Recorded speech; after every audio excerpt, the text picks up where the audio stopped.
Kottayam medical കോളേജിൽ ഉണ്ടായതുപോലുള്ള അപകടങ്ങൾ ഇനി ആവർത്തിക്കാതിരിക്കാനുള്ള എല്ലാ മുൻകരുതലും സർക്കാർ ശക്തിപ്പെടുത്തുമെന്ന് മുഖ്യമന്ത്രി പിണറായി വിജയൻ. മരണപ്പെട്ട ബിന്ദുവിന്റെ കുടുംബാംഗങ്ങൾക്ക് ഉചിതമായ സഹായം നൽകുമെന്നും മുഖ്യമന്ത്രി അറിയിച്ചു.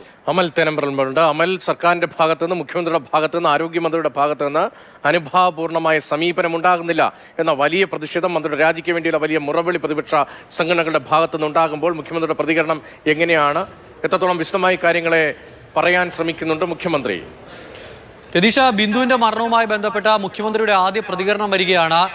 മുൻകരുതൽ നടപടികൾ ശക്തിപ്പെടുത്തും എന്നുള്ളതാണ് മുഖ്യമന്ത്രി പറയുന്നത്. ഇനി ഇത്തരത്തിലുള്ള ദൗർഭാഗ്യകരമായ സംഭവം ആവർത്തിക്കാതിരിക്കാനുള്ള എല്ലാ മുന്നൊരുക്കങ്ങളും സർക്കാർ നടത്തുമെന്ന് മുഖ്യമന്ത്രി പറഞ്ഞു വെക്കുന്നു. അതോടൊപ്പം തന്നെ ബിന്ദുവിന്റെ കുടുംബത്തെ കൈവിടില്ല, അവർക്ക് എല്ലാവിധ സഹായങ്ങളും ഉണ്ടാകുമെന്നും മുഖ്യമന്ത്രി പറയുന്നുണ്ട്. ഇത്തരത്തിൽ ഒരു അപകടം ഉണ്ടായതിനു ശേഷം മന്ത്രിമാരുടെ ഭാഗത്തു നിന്നുമുള്ള നടപടികൾക്കെതിരെ വലിയ തോതിലുള്ള വിമർശനം ഉയർന്നു വന്നിരുന്നു.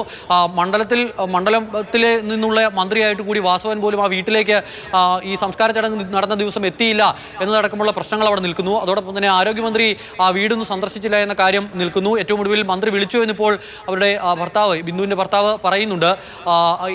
എന്നാൽ പോലും ഈ വിഷയവുമായി ബന്ധപ്പെട്ട് സർക്കാരിൻ്റെ ഭാഗത്തു നിന്നും അവരുടെ കുടുംബത്തിനൊപ്പം നിൽക്കാത്ത തരത്തിലുള്ള നിലപാടുണ്ടാകുന്നു എന്നൊരു വിമർശനം ഉയർന്നു വരുന്നതിനിടെയാണ് മുഖ്യമന്ത്രി തന്നെ ഇപ്പോൾ ഈ വിഷയത്തിൽ നേരിട്ട് പ്രതികരിച്ചിരിക്കുന്നത്. മുഖ്യമന്ത്രിയുടെ പ്രതികരണം കുടുംബത്തെ ചേർത്ത് നിർത്തും എന്നുള്ളത് തന്നെയാണ്. എല്ലാ സഹായങ്ങളും നൽകുമെന്നും പറയുന്നു. എന്തായാലും ബിന്ദുവിൻ്റെ ഒരു മരണം വേണ്ടി വന്നു. ഈ വിഷയത്തിൽ ഇനിയും മുന്നൊരുക്കങ്ങൾ ശക്തമാക്കുമെന്നൊക്കെ മുഖ്യമന്ത്രിക്ക് പറയാൻ അത്രയും കാലതാമസം എടുത്തു എന്നുള്ളതാണ് ഏറ്റവും പ്രധാനപ്പെട്ട പ്രശ്നം. നാളെ ഇപ്പോൾ ഈ പറയുന്ന ആരോഗ്യ സംവിധാനവുമായി ബന്ധപ്പെട്ട് ഒരു ഓഡിറ്റ് നടക്കുന്നുണ്ട്.